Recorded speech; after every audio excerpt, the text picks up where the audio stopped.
መንግስት ሽወደን ንመኸተለ በዳ ኮሮና ዘድልዩ ተረርቲ ሕግታት ንኸተኣታቱ ዘኽእሎ ስልጣን ውሱን ምዃኑ ሓቢሩ።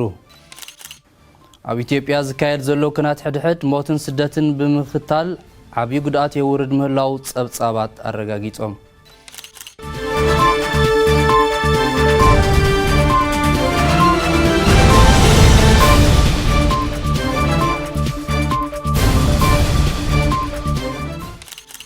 ሰላም ተኸታተልቲ መደብ ትግርኛ አልኮምፒስ ከመይ ቀኒኹም ንሎም ዝበልናዮም ዜናታት ገለ ካብ ርእሳቶም ብምቕዳም ናብ ዝርዝራቱ ዝመርሓኩም ኪዳነ ተስፋ ማርያም ሰናይ ምክትታል። መንግስቲ ሽወደን ነቲ ብናህሪ እናወሰኸ ዝኸይድ ዘሎ ምልባዕ ለበዳ ኮሮና ንምዕጋት ዘኽእሉ ዝተፈላለዩ ምስ ማሕበራዊ ምንቅስቓስ ዝተሓሓዙ መምርሕታትን ሕግን ንኸውፅእ ሕጋዊ መዝነት ከም ዘይብሉ ጸብጸባት ኣረጋጊጾም። ብመሰረት እቲ ሓበሬታ ኣብ ሽወደን ኣብ ናይ ሓደጋ እዋን መንግስቲ ምእዋጅ ህፁፅ እዋን ሓደጋ ይኹን ምንቅስቓስ ዝኽልክልን ዝዓፁን ትእዛዛት ናይ ምውፃእ ዓቕሚ ከም ዘይብሉን ከምኡ ኣብ ዝድለየሉ እዋን ናብ ሃገራዊ ባይቶ ሕቶ ብምቕራብ ብዝውሃብ ግዝያዊ ስልጣን ተጠቂሙ ከተግብር ከም ዝኽእል ጥራይ ምዃኑ ተመልኪቱ። ኣብዚ እዋን እዚ መንግስቲ ሽወደን ምክልኻል ለበዳ ተባሂሉ በብግዚኡ ዘውፅኦም ዘለዎ መምርሕታትን ምኽርታትን ብኻልኦት ኣብ ስራሕ ዘለዉ ሕግታት ተመርኪሱ ከም ዝኾነን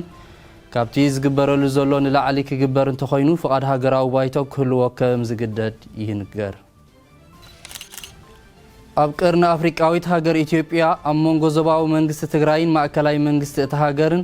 ብፖለቲካዊ ፍልልይ ጀሚሩ ናብ ሕድሕዳዊ ውግእ ዝዓረገ ግጭት ብዓሰርተታት ኣሽሓት ዝቑፀር ሞትን ስደትን ናይ ሰላማውያን ሰባት ከም ዘስዓበን ነቲ ኩነታት ይቕፅል ከም ዘሎን ብነፃ ምንጭታት ዝወፁ ዘለዎ ሓበሬታ ኣፍሊጦም። ብመሰረት እቶም ጸብጻባት ብዙሓት ሃገራት እቲ ግጭት ብሰላማዊ መንገዲ ክፍታሕ ከም ዘለዎን ወታደራዊ ፍታሕ ነዊሕ ጭራ ዘለዎ ጸገም ከስዕብ ይኽእል እዩ ብምባል እንተተጠንቀቑ ሰምዐ እዝኒ ከም ዘይረኸቡ ይግለጽ። ብፍላይ ኣብዚ ሰሙን እዚ ማእከላዊ መንግስቲ ኢትዮጵያ ንኹሉ ዓለም ለኻዊ ናይ ዘተ መፀዋዕታ ብምንጻግ እቲ ጉዳይ ናይ ውሽጣዊ ጉዳይ እዩ፣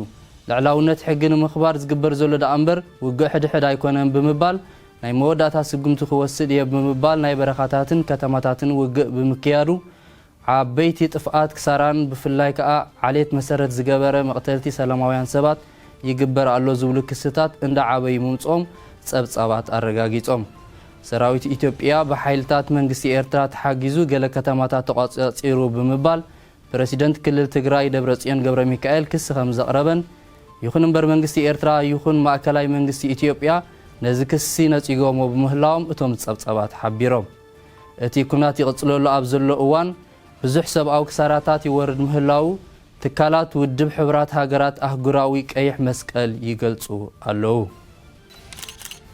ኣብ ሽወደን ብሰንኪ ለበዳ ኮሮና ዝኸይድ ዘሎ ምልባዕ ተኸቲሉ ኣብ ሆስፒታላት ሶልናን ሁዲንገን ዝተባሃሉ ዓበይቲ ኣብያተ ሕክምና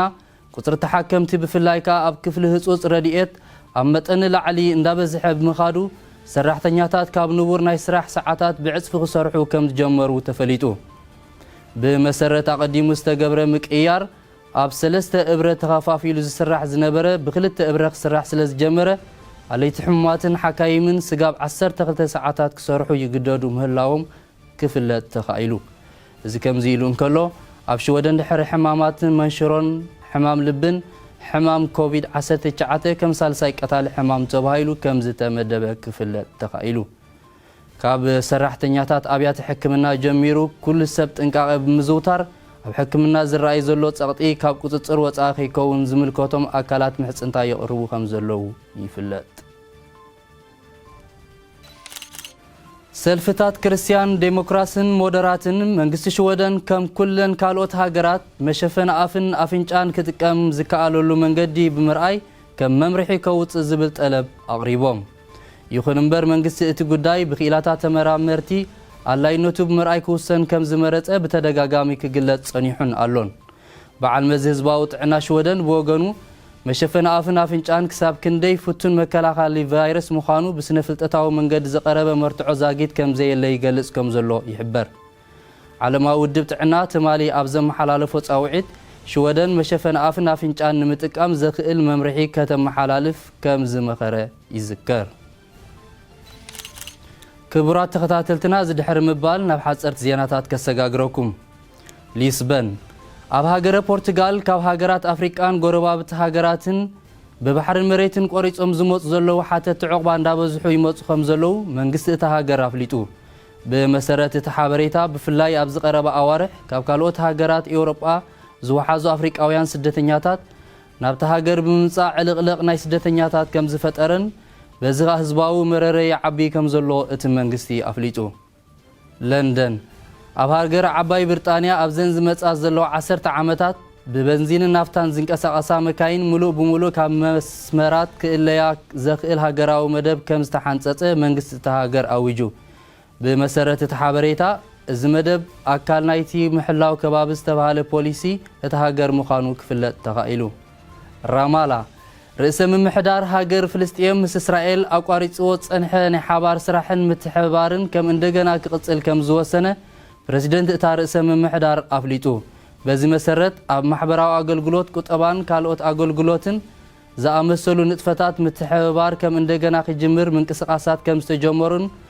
እዚ ብመንጎኝነት ሕብረት ኤውሮጳን ውድብ ሕብራት ሃገራትን ከም ዝኸውን ተፈሊጡ ኣሎ ዋሽንግተን ምምሕዳር መንግስቲ ኣሜሪካ ኣብ ኣፍጋኒስታንን ዒራቅን ካብ ዝነበሩ ወተሃደራት እቲ ሃገር ብልዕሊ ፍርቂ ናብ ሃገሮም ከኣትዉ ብምውሳኑ ካብ ተሻረኽቲ ሃገራት ውድባትን ዓቢ ነቐፌታ ከም ዘስዓበ ክፍለጥ ተኻኢሉ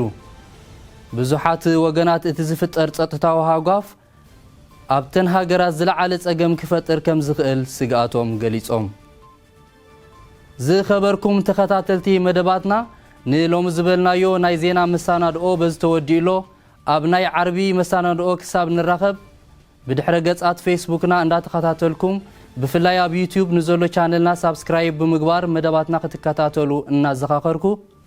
ሰላም